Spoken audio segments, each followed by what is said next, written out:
Blog Talk Radio. Boa noite, meus amigos. Estamos aqui novamente. Antes de tudo, deixa eu dar uns avisos, porque eu sempre esqueço os avisos.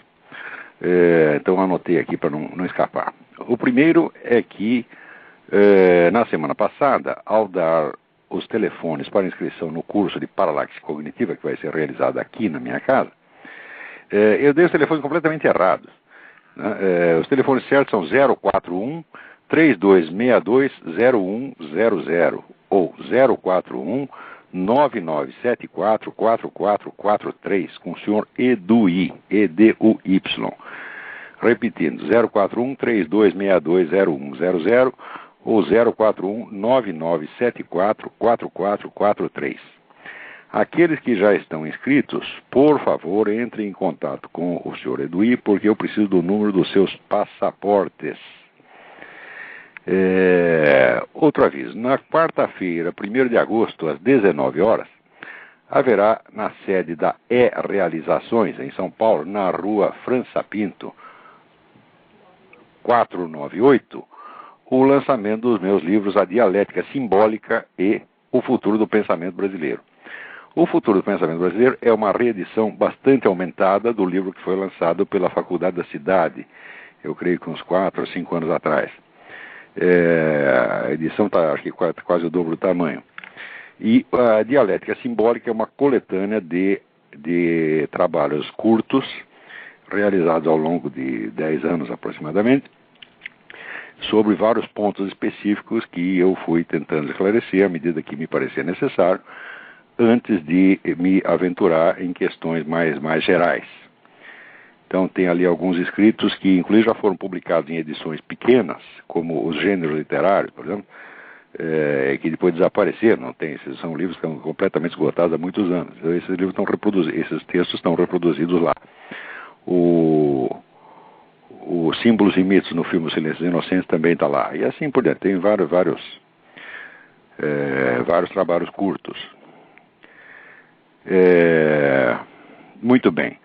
Também na E-Realizações, na próxima quarta-feira, 25, será transmitida às 20 horas a próxima aula por videoconferência do Seminário de Filosofia. Também na E-Realizações, Rua França Pinto, 498, em São Paulo. Mais um outro aviso. Inscrições para o Seminário de Filosofia, telefone 011-5572-5363. Um outro aviso, está sendo inaugurado aí um site muito interessante chamado www.faroldademocracia.org www.faroldademocracia.org. Eu tenho feito algumas gravações que são transmitidas por este site. A primeira já está no ar, vocês podem descarregar e ouvir direto na internet como queiram. Então isso já está no ar, www.faroldademocracia.org. Ouçam lá e depois conversaremos sobre esse site mais na semana que vem. Muito bem, vamos aqui, tem uma primeira carta aqui do Leandro Silva de Oliveira Neto.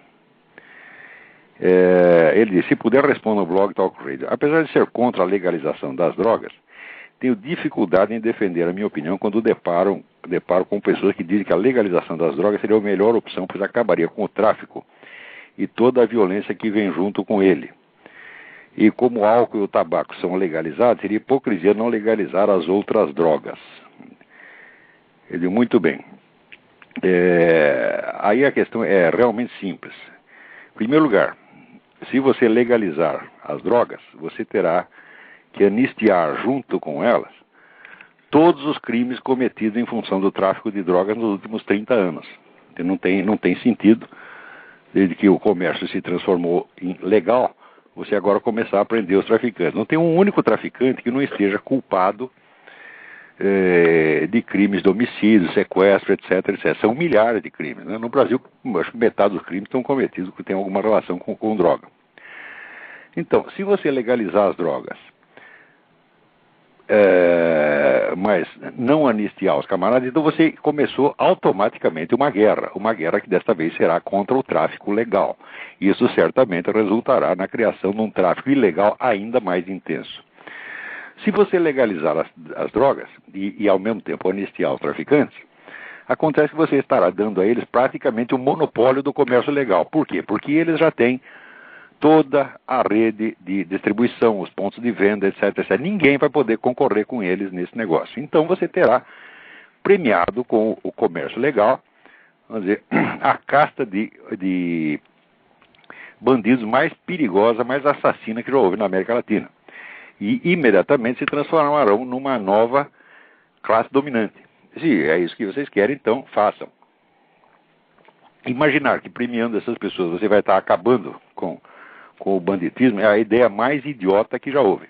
Em segundo lugar, quem disse que existindo um comércio legal, você acaba com o comércio ilegal? Você não vê em tudo quanto é esquina, São Paulo, Rio de Janeiro, tem gente vendendo cigarro do Paraguai. Quer dizer, o comércio legal nunca foi obstáculo ao comércio ilegal. Essa ideia é uma ideia perfeitamente idiota e injustificada. Em terceiro lugar, vamos dizer, o grande interessado na legalização é o senhor Jorge Soros, que já está comprando metade da Bolívia, metade do território da Bolívia já está comprando, tá certo? Então, você percebe que o indivíduo ele quer entrar no comércio da droga, tá certo? Para isso ele vai ter, naturalmente, que entrar em acordo com o FARC, com os outros traficantes, como ele já está entrando. Então, o que você vai fazer? Você vai criar uma revolução na América Latina, criar instantaneamente, do dia para a noite, uma nova classe dominante. E as pessoas se tornarão, então, vamos dizer, altos capitalistas, tá certo? Pessoas respeitáveis, que então terão anistiados todos os crimes que têm cometido ao longo dos últimos 30 anos. Agora, se você legalizar a droga, mas não anistiar os crimes, então começa a guerra. Em segundo lugar, a resposta a isso é também você verificar o que aconteceu na Holanda. Na Holanda hoje tem 30% da população inutilizada por drogas. O pessoal diz, não, legalizando as drogas vai diminuir o consumo, que nada aumentou muito. Junto com o consumo veio o banditismo. Da Holanda, o banditismo a quase zero, subiu pra caramba. Né?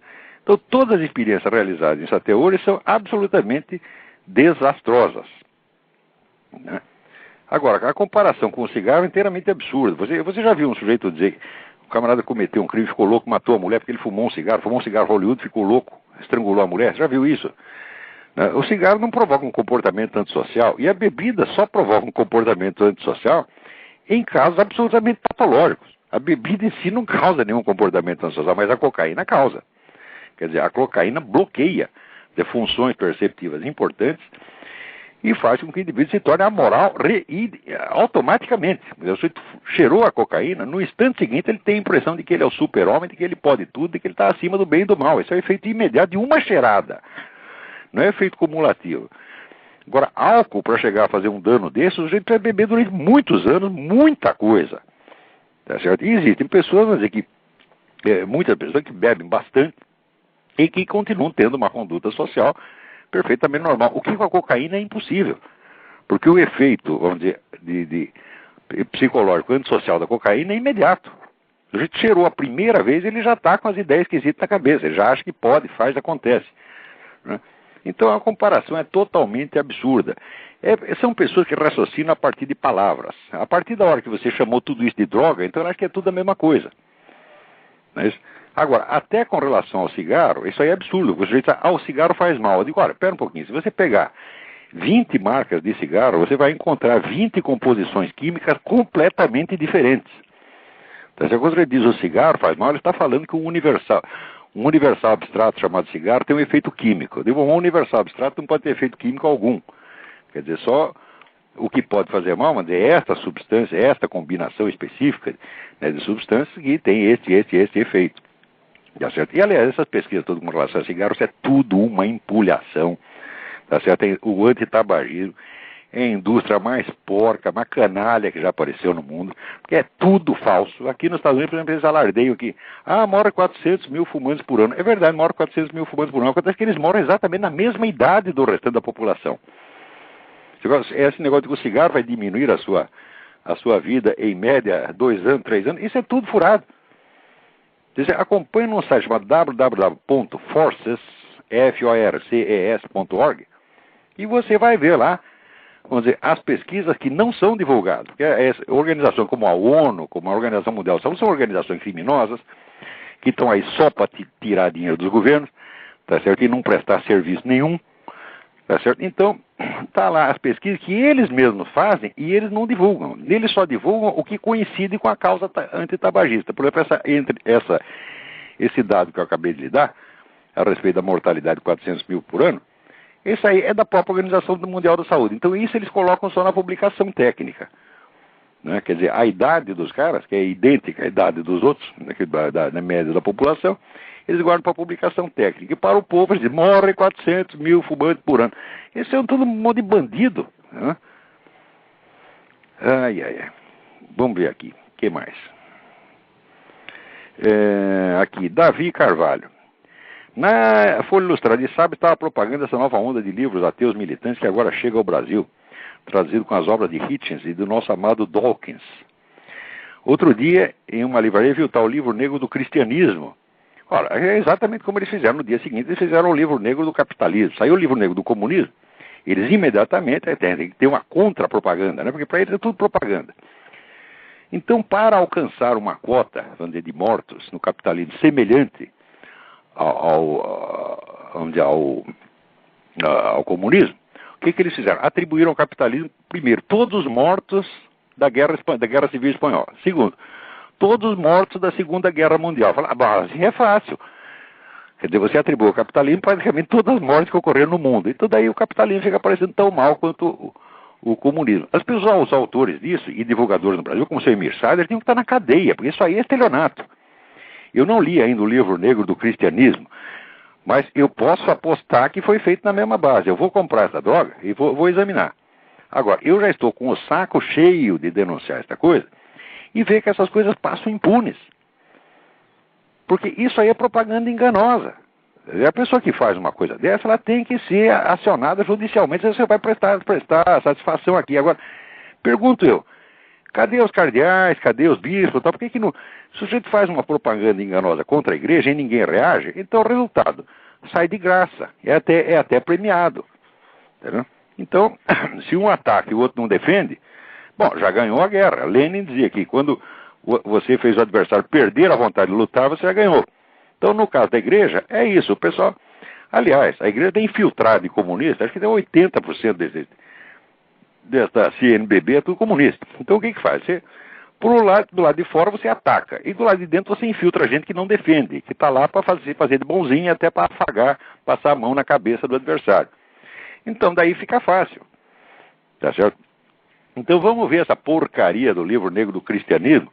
Mas olha, eu lhe asseguro que somente o comunismo, sozinho, o comunismo matou muito mais gente do que todas as guerras de religião ocorridas ao longo de toda a história humana. Tá certo? Isso é quem faz o estudo mais sistemático, mais abrangente a respeito desse negócio de genocídio, é um professor da Universidade do Havaí chamado R.J. Rummel, R-U-M-M-E-L. Procura esse nome no Google e você vai cair na página dele. Então, esse estudo ele denomina democídio, já não é nem genocídio, porque genocídio dá, vamos dizer, uma ideia mais, como é que se diz, comunidade no sentido racial. Ele trocou por democídio, que é a extinção de populações. E ele colhe tudo quanto é estatística do mundo. Bom, você vai lá e confere. Se você somar todas as guerras de religião e mais, todas as epidemias, terremotos, pestes, etc., que teve ao longo da humanidade, da história humana inteira, no mundo inteiro, não dá para comparar com o comunismo. Agora, presta atenção, os caras que fazem coisa como esse Livro Negro do Cristianismo, etc., bicho, isso é tudo profissional pago. Tá certo? Eles vivem disto. São agentes de influência, são propagandistas e mentem com um cinismo ilimitado, mas ilimitado. Sobretudo, mentem na base, vamos dizer, do jogo de palavras. Por exemplo, aí tem um idiota que escreve na Folha, né, que diz assim, as religiões são o maior fator de violência no mundo, né? Daí você diz para ele assim, mas olha aqui, meu amigo, As ideologias ateísticas e materialistas mataram infinitamente mais gente do que todas as guerras de religião havidas no mundo inteiro. Daí, sabe o que o cara responde? Diz, eu considero essas ideologias como religiões. Então, quer dizer, você muda o significado da palavra, e daí você pode provar qualquer coisa. O que é para fazer com o sujeito? Eu dou até o nome, chama-se Hélio Schwartzman. Tá certo? Hélio Schwartzman, tu é um charlatão. Porque quem faz isso está enganando o leitor. Você está entendendo? Você não devia ser autorizado a escrever nem em jornalzinho de grêmio de escola. O nego que faz isto, que para ele provar que as religiões são mau flagelo, embute no termo religião as ideologias ateísticas e materialistas. Porra, como é que a gente pode aguentar uma coisa dessa? Olha, tem um outro sujeito aqui chamado João, né, que ele diz o seguinte: conheci você pesquisando René Girard. Comecei a ler o seu livro Jardim das Aflições e estou gostando porque é um livro esclarecedor. Naturalmente, porque gostei e interessei em me saber mais sobre o seu trabalho. Nessa procuro ouvir o seu talk show. Surpreendi-me ao ouvir vários palavrões, tal como vai tomar no cu, etc. Nesse sentido, gostaria de saber o porquê. Tá vendo, João? O porquê é esse. Por que tu quer que eu discuta educadamente com um filho da puta desse? Você tá entendendo? Eu discuto educadamente com gente honesta, com vigarista não. Não é uma questão de divergência de ideias, pelo amor de Deus. Isso não é divergência de ideias, isso é empulhação. E o cara sabe que é empulhação. Quer dizer, olha, eu já tenho examinado, lido e enfrentado essa gente faz anos. Só que é o seguinte, meu saco estourou. Eu fui educado até onde dava. Não dá mais. Você tá entendendo? Então, o que é para fazer com esse artigo? Esse Hélio Schwartzman, pega esse artigo e enfia no cu. Isso é a coisa mais educada que eu posso dizer para ele. Né? Eu não vou aceitar discussão educada, mas de jeito nenhum. De jeito nenhum.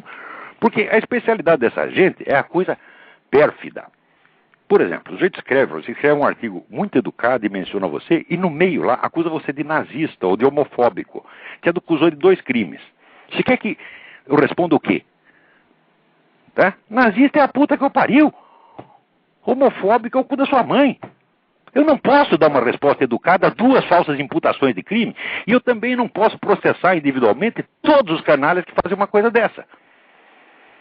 Então, responder educadamente a isto é você legitimar a prática de um crime contra você mesmo. Ora, eu nunca acusei ninguém de crime que eu não pudesse provar.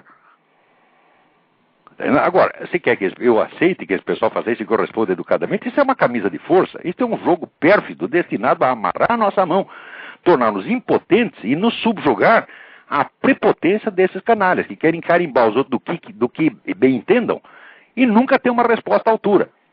Você está entendendo? Então, note bem, se amanhã depois me processarem e o juiz vier para cima de mim com uma coisa dessa, eu o mando tomar no cu dentro do tribunal. E se eu vou pôr o senhor na cadeia, eu digo, vou para a cadeia. Porque aí, como dizia o Graciliano Ramos, numa época dessa, o lugar de gente honesta é na cadeia. Os outros estão aonde? Eles estão no parlamento, estão na presidência da república, estão no ministério, estão na CNBB. Você está entendendo? É aí que estão, está cheio de filha da puta para todo quanto é lado. Olha, a paciência acabou.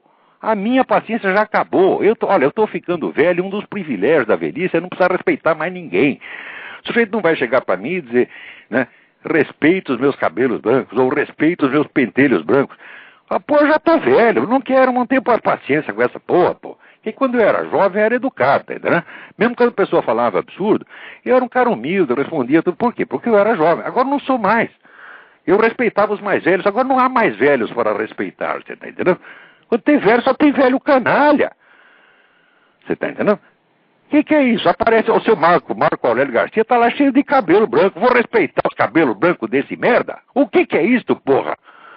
Esse sujeito tá lá, mora aquele bando de jeito, o nego fica fazendo lá top e o outro fazendo fuque. E quer que eu respeite? Quer dizer, mandar tomar no cu um nego desse é ser demasiado atencioso. Porque era para lhe dar uns tapas na cara, uma cuspida no olho. Você tá entendendo? Olha, tem gente aí na linha, vamos ver. Alô? Alô, Olavo? Eu? Olavo, Rafael aqui de Salvador, tudo bem? Tudo bem, Rafael.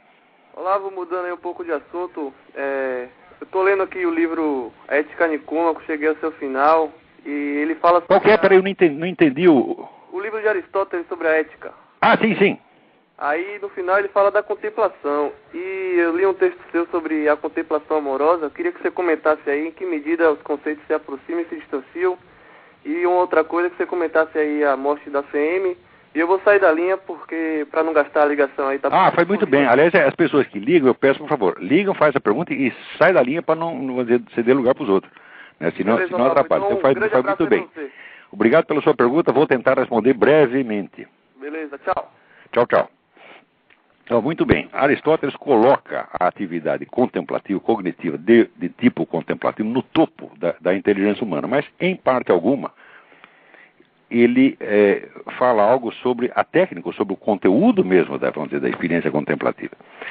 Esse texto meu, que se chama Da Contemplação Amorosa, que todos podem encontrar no meu site, tá certo? Ele esclarece um pouco mais das condições intelectuais e psicológicas requeridas para o conhecimento contemplativo. Agora, fala contemplação, o pessoal já pensa um negócio místico, então não é bem assim.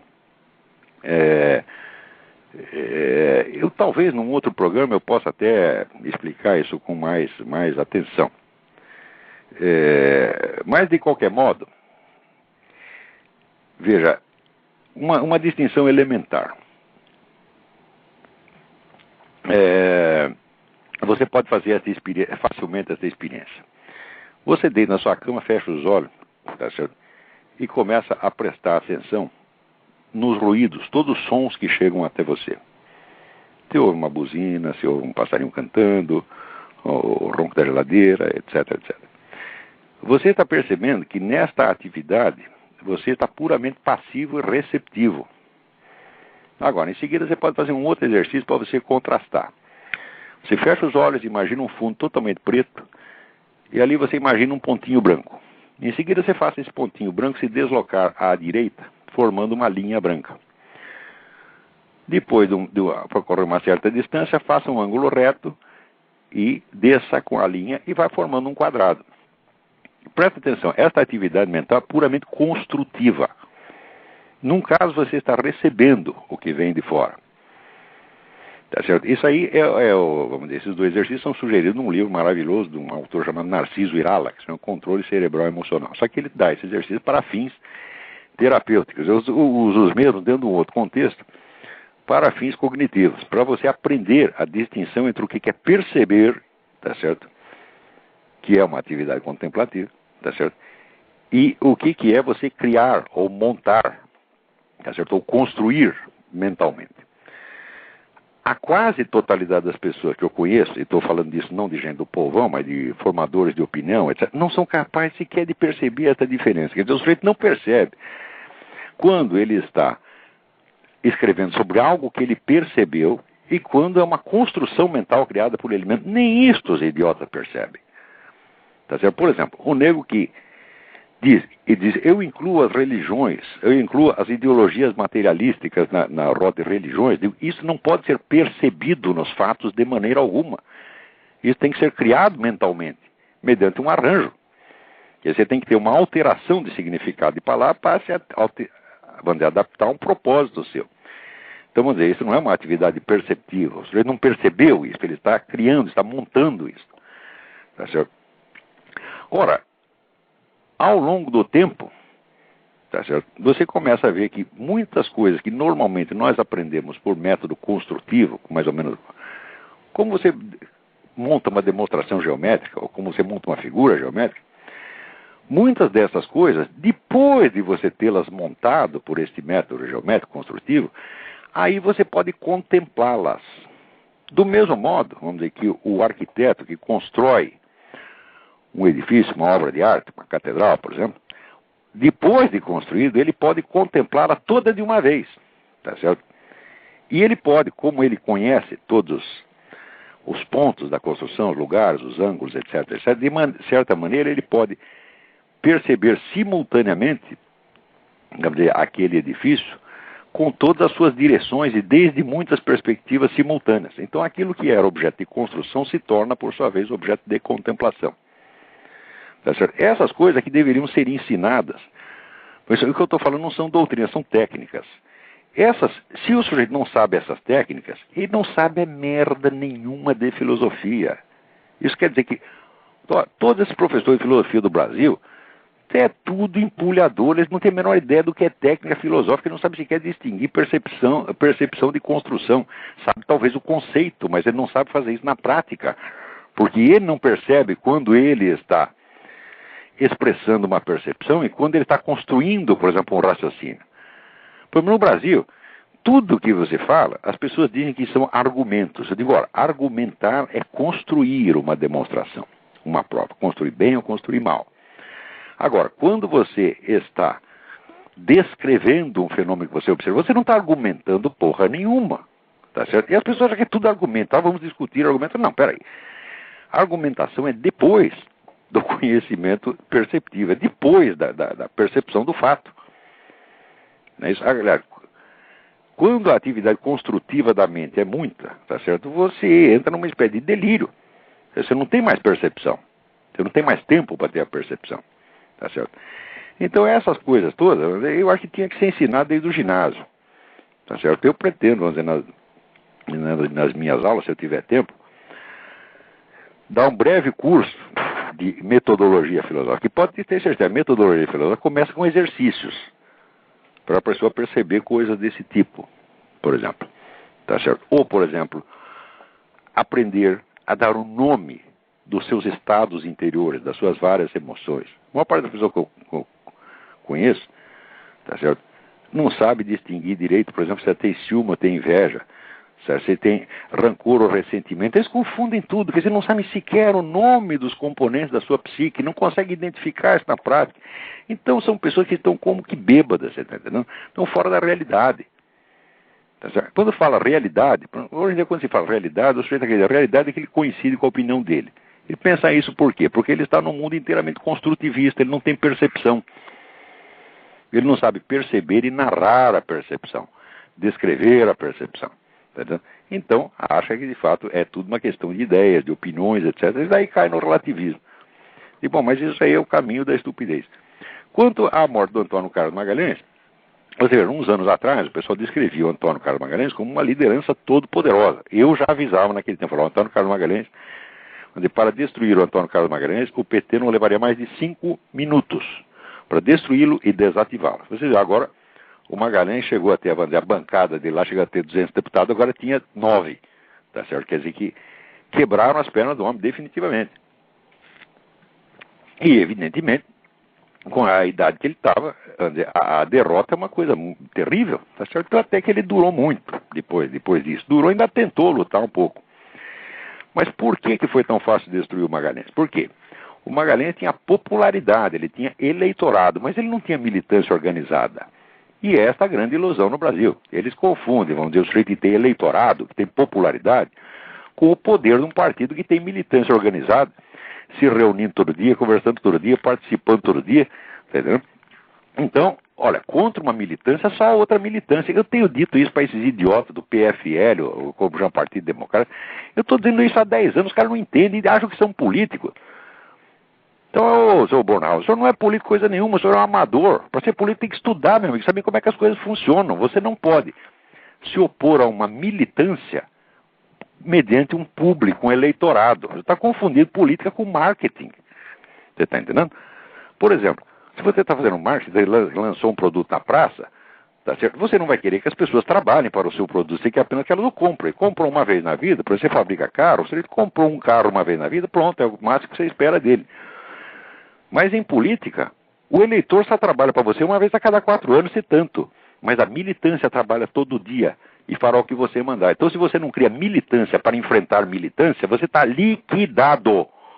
Tá certo? Agora, quem no Brasil tem militância? Só os partidos de esquerda. Os outros raciocinam só em termos de marketing. Então, ó, não tem... Todos os partidos de direita, PFL, PP, o Raico Party, não tem um político lá dentro, só tem caipira. Você está entendendo? Isso é um bando incompetente, tá certo? Que devia estar sentado aqui e perguntar, sim, professor, o que é para fazer? O dia que tiver a humildade para fazer isso, eu lhes ensino alguma coisinha, tá certo? Ora, uma vez, eu vou contar você, o PFL me chamou para o Rio Grande do Sul para fazer uma conferência. Chego lá, não era uma conferência, era um verdadeiro comício, porque tinha 3 mil moleques, né, vamos dizer, candidatos a militantes do PFL, virtuais militantes do PFL. e botar lá uma mesa de conferencista para falar para aquela molecada. E eu falei, ó, você não pode reunir 3.000 moleques para você fazer uma conferência. Quando reúne 3.000, você faz um comício. Então eu vou ensinar para vocês como é que faz um comício. Então o que eu fiz? Eu não sou político, não quero ser político, odeio político, mas eu sei fazer. Eu falei, eu vou mostrar para vocês como é que se faz um comício. Tá certo? Então eu peguei, desci da mesa, fui lá no meio da molecada, falei para eles lá e conversei como se fosse um comício. Fazendo pergunta e a molecada respondendo. Então como é que é tal coisa assim? Todo mundo é assim, tá, né? Falei, bom, então é uma espécie de como é que se diz? De lição elementar. Agora, nenhum comício os caras sabem fazer. Você está entendendo? Quando é que espera chegar? Esse pessoal do PT tem gente treinada. Já tem gente treinada na União Soviética, tem gente treinada na China, tem gente treinada em Cuba. Está cheio de profissionais altamente gabaritados. E fica essa coisa amadorística, mercadológica, idiota da parte desses caras de PSDB, PFL. Pô, vamos parar com isso? Vamos levar a coisa a sério, meu Deus do céu. Ou você cria militância, ou desiste, vai para casa. Tá certo? Ou vai pro túmulo, que nem o Magalhães. Se você quer morrer, morrer é a coisa mais fácil do mundo, porra. Deixa os caras te matar. Você tá entendendo? Agora, o Magalhães, no tempo que ele tinha poder, ele podia ter criado uma militância se ele tivesse, vamos dizer, uma filosofia, uma doutrina política para oferecer, mas não, era apenas uma liderança pessoal, como a do Maluf em São Paulo. Olha, vai procurar artigo meu no Globo, você vai ver, daqui 2 ou 3 anos, esse pessoal vai estar ou na cadeia, ou morto, tá certo?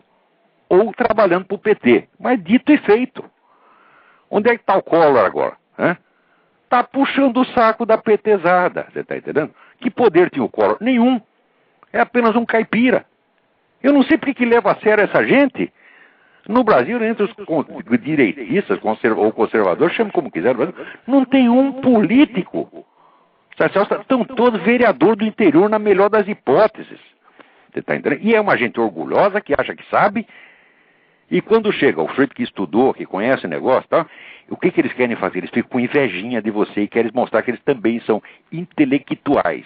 Então vão tudo a merda. Você está entendendo? Vocês estão tão ruins quanto o PT. Tem alguém na fila aí, vamos lá. Alô? Alô? Olá, meu nome é Ellen e eu estou falando dos Estados Unidos. E eu tenho uma pergunta. Tudo bem com você? Tudo certinho. Então tá bom. Eu tenho uma pergunta de um amigo meu do Brasil, o nome dele é Carlos. Uhum. Ele estava escutando um dos seus papos com o Yuri no YouTube e você realizou algumas críticas a respeito de Martin Heidegger. E eu gostaria de saber, na verdade ele gostaria de saber, é interessante para mim também, qual a sua posição sobre o filósofo e se você poderia indicar algum artigo seu onde você poderia estar explicando de uma forma melhor. Eu só gostaria de deixar claro que não é nenhuma crítica, a gente só gostaria realmente de saber qual a sua posição a respeito do filósofo. Obrigado pela pergunta, Ellen. Vou tentar responder. Olha, essa questão do Martin Heidegger eu analisei muitas vezes em aula, deve ter gravações. Eu nunca escrevi, tá certo, a esse respeito, tá certo? Mas,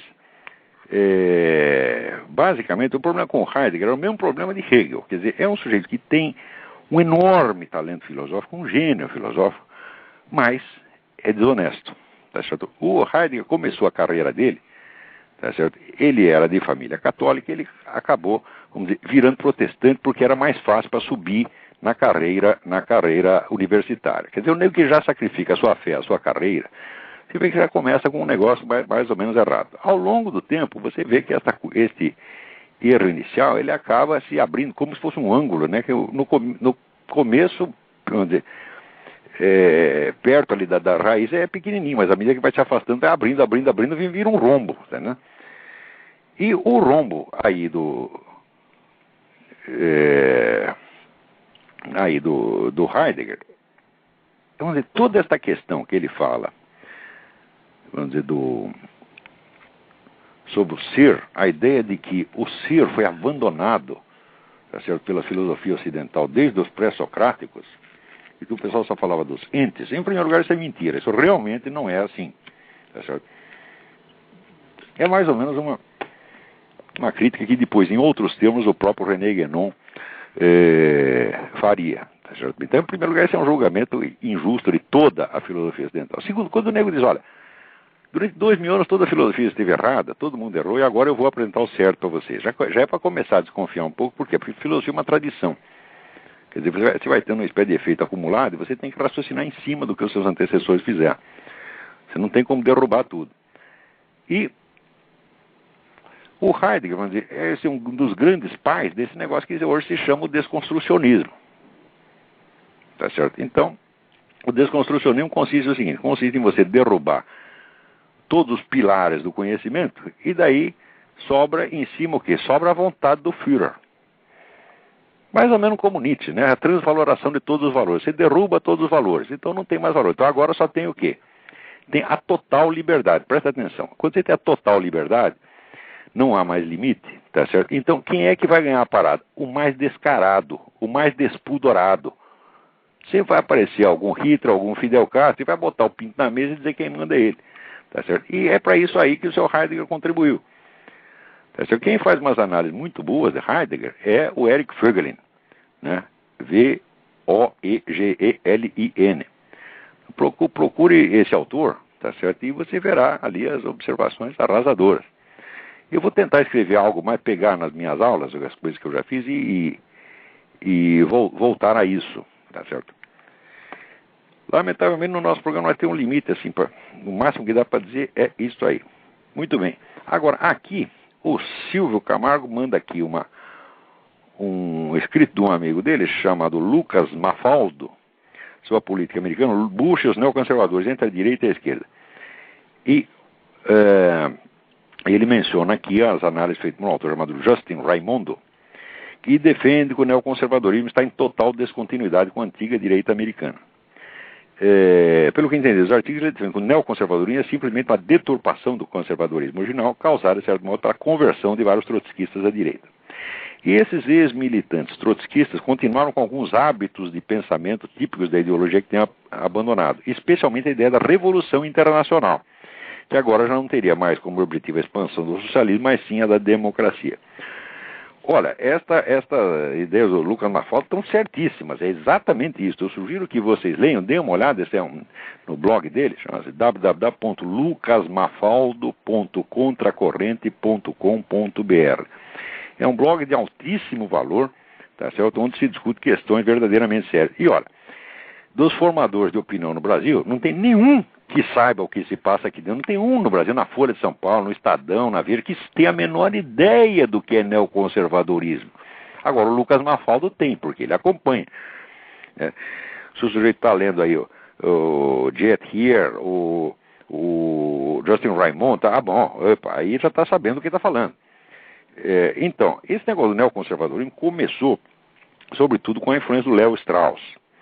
Dentre os filósofos que saíram correndo lá da Alemanha nazista, teve dois que foram muito influentes aqui. Um foi o Léo Strauss e o outro foi o Eric Voegelin. Tá certo? Acontece que a influência do Eric Voegelin foi muito lenta e só agora começou a marcar presença. Mas o Léo Strauss foi para a universidade mais importante e teve uma repercussão enorme, formou toda uma geração aí de intelectuais. E esta ideia mesmo, vamos dizer, da revolução internacional feita desde os Estados Unidos é uma ideia deles, tá entendendo? E é uma ideia de Jerico. Por que é uma ideia de Jerico? Você vê. Então, quando teve o 11 de setembro, né, o 11 de setembro foi um efeito, vamos dizer, foi causado por uma onda anti-americana que já havia fazia 10 anos. Essa onda anti-americana parte daqui de dentro mesmo.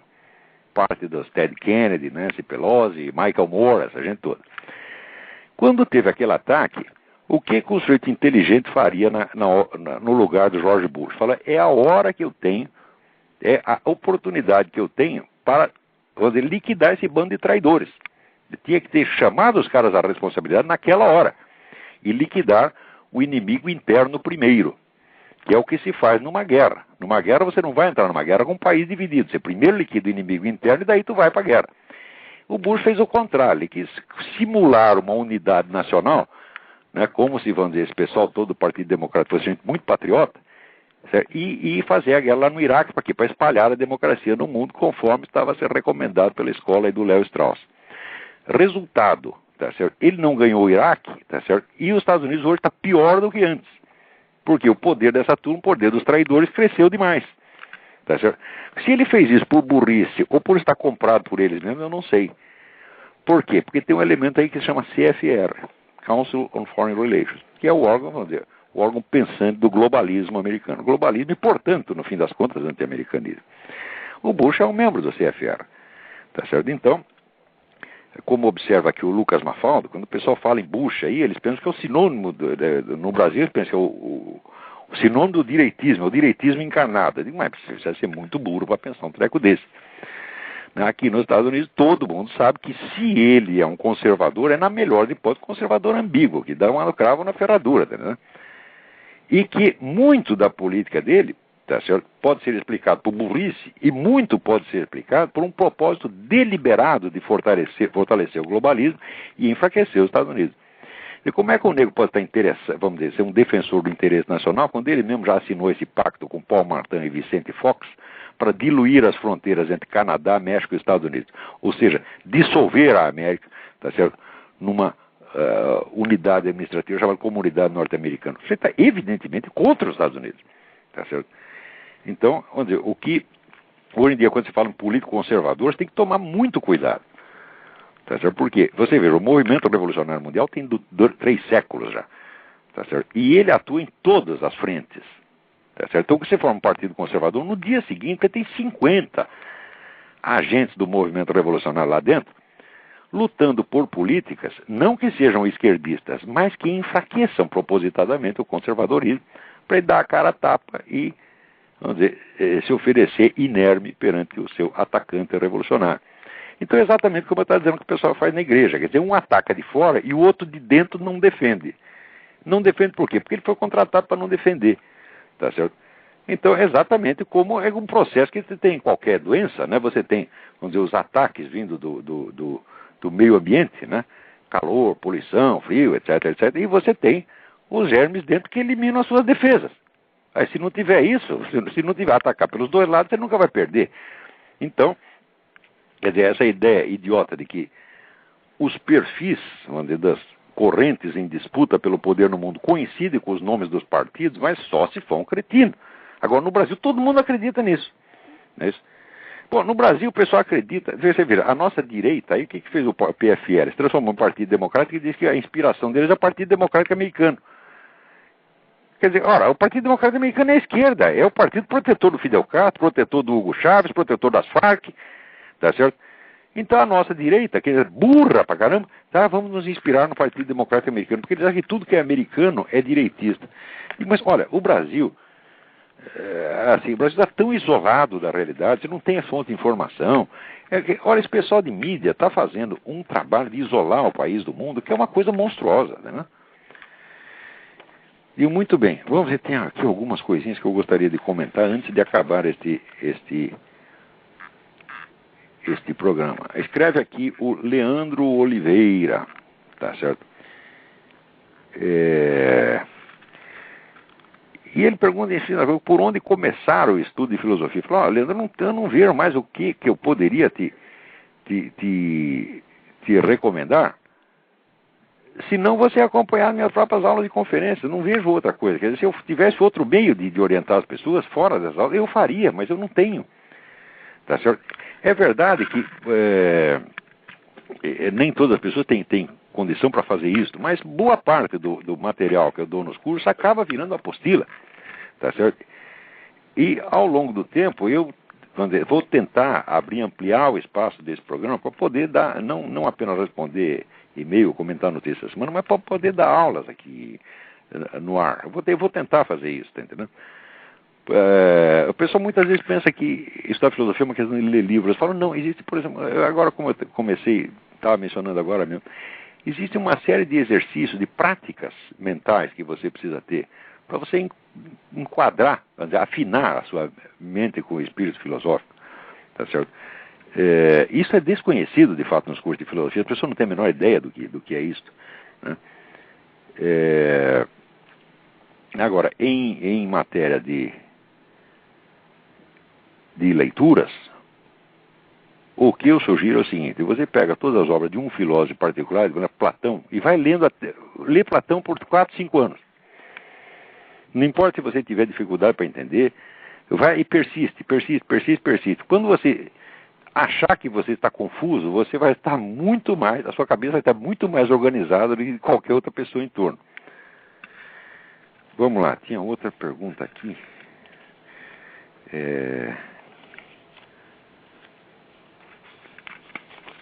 Tinha um rapaz contando de um professor que estava sendo também... Ah, tem alguém na linha aí, vamos lá. Alô? Alô? Alô? Caiu a linha. Então, eu queria aqui recomendar um artigo para vocês, muitíssimo importante. Vocês, os interessados, vão no site www.caucus4America, CAUCUS4America.com, caucus4America.com, e procura um artigo do Rabino Aryeh Spero, Aryeh A-R-Y-E-H, Spero, S-P-E-R-O, sobre a American Civil Liberties Union, ACLU, Enemy of American Christianity. Você vê que coisa. A coisa mais irônica do mundo é que hoje são os autores judeus e, sobretudo, os rabinos, os únicos negros que defendem o cristianismo. Não aparece um porra de um bispo ou de um cardeal para escrever essas coisas. Você está entendendo? Quer dizer, os caras pediram demissão, se venderam para o inimigo, o que a gente faz? A gente pede socorro para o rabino, e ele socorre, está entendendo? Então vai lá ler esse negócio, está entendendo? Isso é muito, muito importante, né? Você vê, aqui na América, o jornalista que mais defende cristandade é o Don Feder, que é o quê? É um judeu ortodoxo. Agora apareceu também esse rabino Aryeh Spero, né? O cara que maior estudioso de genocídio anticristão, tá certo? É o Michael Horowitz, não o David Horowitz, Michael Horowitz, que foi o sujeito que durante a década de 90, ele ano após ano foi juntando lá os dados sobre genocídio anticristão no mundo inteiro. Ele disse, olha, se quer saber, se não for os judeus nós estamos ferrados, porque esses bispos, cardeal não fazem coisa nenhuma, estão tudo vendidos para a teologia da libertação. E os pastores também. Todo mundo eles querem dizer, nós aqui não falamos de política, nós aqui estamos para pregar o evangelho, o amor. Tu é um vendido, tá? Então trabalha para o Satanás, rapaz, para com essa coisa. Quer dizer, tu não defende o teu irmão que está sendo lá assassinado e vem me falar de cristianismo? O que tu quer é sombra e água fresca, tu quer coletar o dízimo e ficar aí falando do amor, da caridade. Tá? Que porra é essa, pô? Vocês não têm vergonha na cara? Vamos lá. Alô? Alô? Quem está na linha? Alô, caiu de novo. Tem alguém tentando ligar aqui. Agora, atenção, tem outra carta. Meu nome é Cássio, tenho 18 anos, entrei no curso de Ciências Sociais pela Universidade Federal do Paraná. Recentemente, durante o mês de abril desse ano, pude viver um caso que deixou bem claras as pretensões dos movimentos sociais supostamente defensores das minorias oprimidas. As aulas de História do Pensamento Econômico eram ministradas por um professor doutor em Economia que também atua como economista. Nessas aulas, inevitavelmente, o tema da propriedade privada se tornou um motivo de discussões, quando o professor fez uma breve menção à invasão da propriedade pelo MST. O professor, por expressar de maneira muito sutil sua posição liberal em relação ao assunto, foi rechaçado em tom intimidador por alguns dos alunos associados ao partido político de esquerda do MST. Olha o que eu estou dizendo, você começa com conversa educada, você se ferra. Você está entendendo? Olha, eu discuti com gente do MST, eu fiz uma assembleia inteira do MST calar a boca, porque eu os mandei calar a boca. Falei, cala a boca, burro. Os caras ficaram tudo com medinho, você está entendendo? Agora chega lá o professor com nhenhenhen, com essa boiolice de doutrinas liberais, os caras te sobem em cima. Seja homem, rapaz, põe em frente os caras. Que é isso? Bom, vamos lá. O professor foi rechaçado em tom intimidador por alguns alunos associados a partidos políticos de esquerda e apoiadores do MST. A partir desse dia, boicotes começaram a ser realizados às aulas de História do Pensamento Econômico, e os poucos alunos dessa ala esquerdista que ainda compareciam à aula adotaram uma postura hostil ao professor. Foi então que, em uma das aulas, o professor, ao relatar a visão de economistas clássicos sobre o homossexualismo, adicionou o comentário pessoal de que o homossexualismo é uma degradação do homem. Esse foi o estopim para que na aula seguinte os alunos associados aos partidos de esquerda, juntamente com uma colega associada ao movimento GLBT, interrompessem a aula e dessem início a uma sessão de acusações ao professor. As acusações foram feitas da maneira mais rude possível e os alunos chegaram ao ponto de falar para o professor que ele não tinha cérebro para entender suas reivindicações por respeito à comunidade GLBT. A discussão foi longa e o professor foi até uma acusado de racista. O negócio começa assim. Primeiro você é reacionário, depois você é homofóbico, você é racista, depois você é nazista, depois você é o culpado por Auschwitz. Então o que tem que responder para esses caras? Vai tomar no cu. Você vai responder educadamente, não, meu filho, eu não sou, tenha dó de mim. Não pode, porra. Não pode. Quer dizer, esse professor certamente não é nada disso, mas é um molenga. Você tá entendendo? É por isso que acontece. É o que disse, olha, quem disse muito certo foi o Donald Rumsfeld.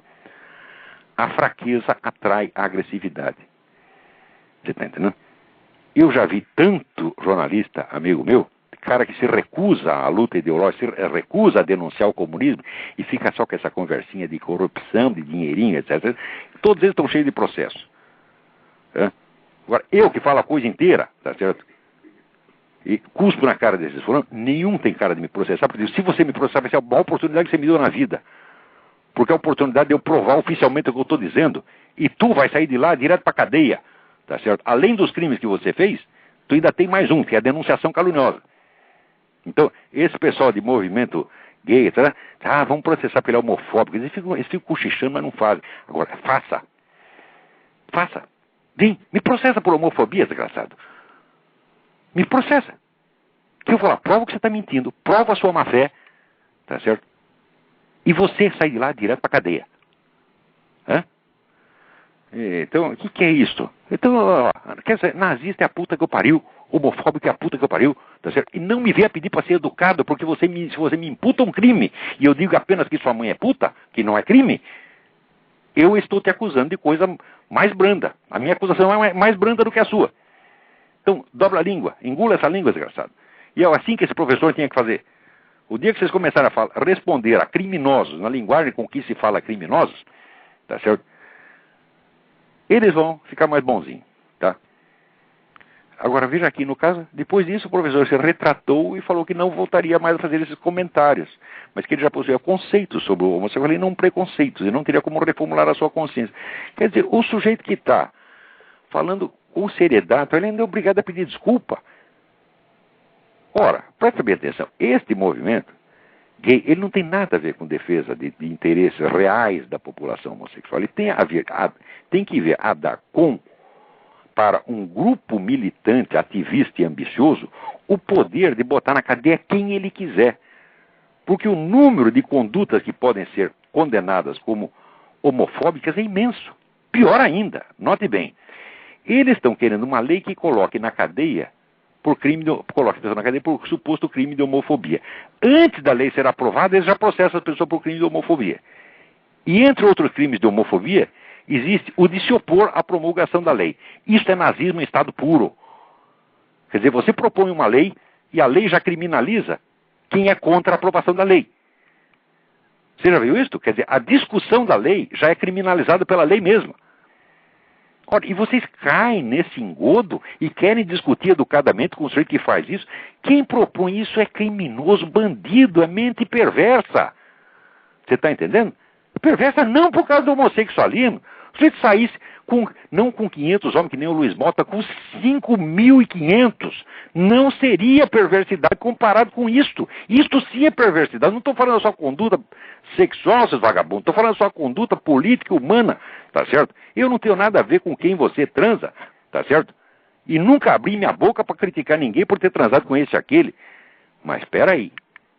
Vocês inventaram uma lei que já criminaliza quem a discute? Ah, não. E ainda dizer que vocês são minoria perseguida? Vocês são perseguidores, nazistas, totalitários, bandidos, criminosos. Não tenho nem um pouco respeito por vocês, não.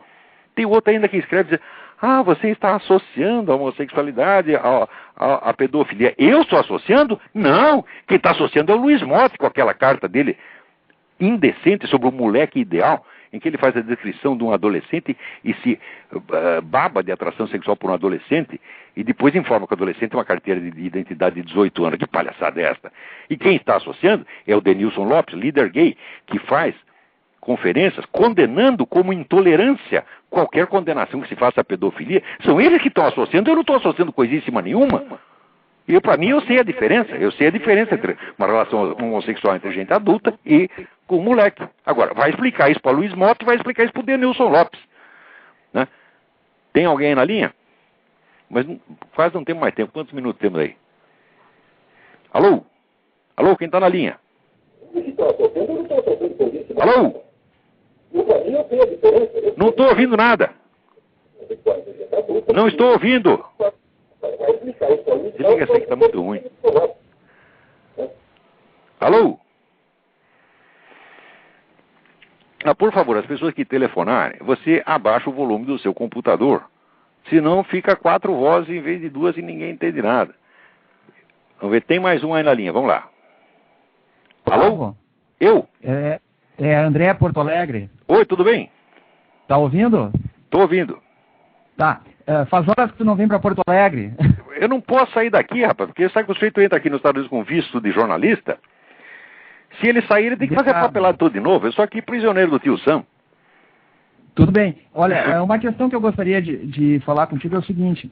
O ano passado, em julho, um jornalista chamado Jorge Serrão, eu não sei se tu conhece. Conheço. Pois é, ele colocou no blog dele o seguinte, que a eleição presidencial do Brasil já foi decidida. Isso em julho do ano passado. Tá. E que o pleito, na verdade, houve uma reunião entre a cúpula do PT e o pessoal do PSDB aqui no Brasil. Essa reunião, inclusive, foi em Nova York. Em que eles decidiram... Eu não sei se isso é verdade, mas você veja, se não existe um acordo prévio, se não existe, nas outras 2 eleições, se não existe um acordo prévio, existiu pelo menos um acordo implícito, um acordo tácito. Porque a pergunta é a seguinte, por que esse pessoal, sabendo todas as atividades criminosas do Foro de São Paulo, não falam uma palavra? Por que eles acobertam esses verdadeiros crimes do PT e ficam falando de picuinha, de desvio de dinheirinho e tal? Claro que estão querendo proteger, claro que estão querendo excluir, tá certo, o confronto ideológico, claro que estão querendo acobertar o movimento comunista. O seu Geraldo Alckmin é culpado disso, o seu Zé Serra é culpado disso, o seu Fernando Henrique Cardoso é culpado disso. Tá certo? Então, se existiu um acordo, é criminoso. E se não existiu, tá certo? Esta subserviência, esta conivência é criminosa do mesmo jeito. Com certeza. Tá certo? Então, não é preciso conjecturar que houve uma conspiração. Agora, se não houve, é pior ainda. Porque se o nego não combinou nada, mas ele fez tudo o que o outro quer que faça, então ele fez porque ele é um puxa-saco compulsivo, você está entendendo? Então, você bota um candidato e como opositor dele, você pode puxar saco dele mesmo. O que é isto? Isso é eleição de carta marcada. Com certeza. Inclusive, isso foi tramado pelo Centro Tricontinental, que representa a nobreza econômica da europeia. É evidentemente possível isso, porque você veja, o Brasil é o país mais subserviente à política globalista que tem no mundo. O Brasil não passa uma lei que não venha ditada pela ONU. E agora, note e presta bem atenção. Agora houve essa crise aérea. E o que o pessoal está propondo? Uma intervenção internacional. Exato. Ora, inclusive, isso tudo não foi montado para facilitar uma intervenção internacional, então é muita coincidência.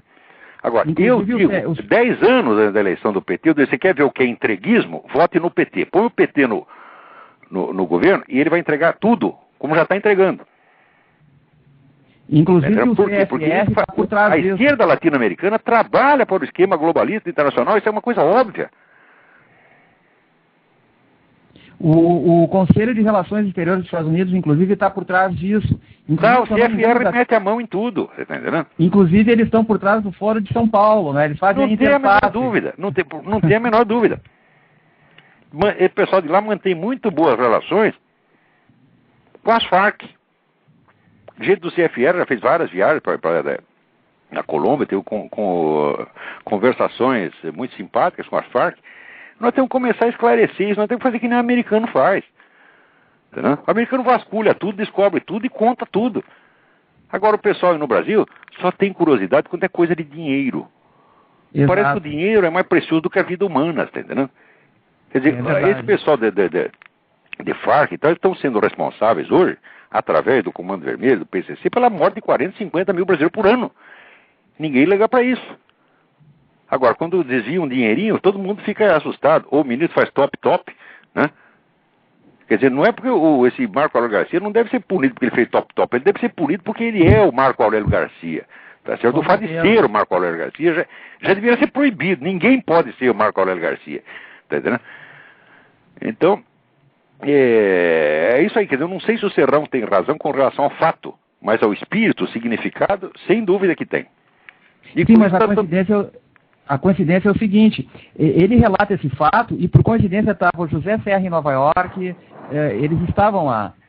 Todos eles, o Aécio Neves, que é o futuro presidente da República, segundo a visão dele, não é? Estavam todos reunidos em Nova York. Mas veja, que esta elite globalista decida os destinos do mundo é natural, porque eles acham que eles são os governantes do mundo, eles acham que são os iluminados, eles sabem tudo, está entendendo?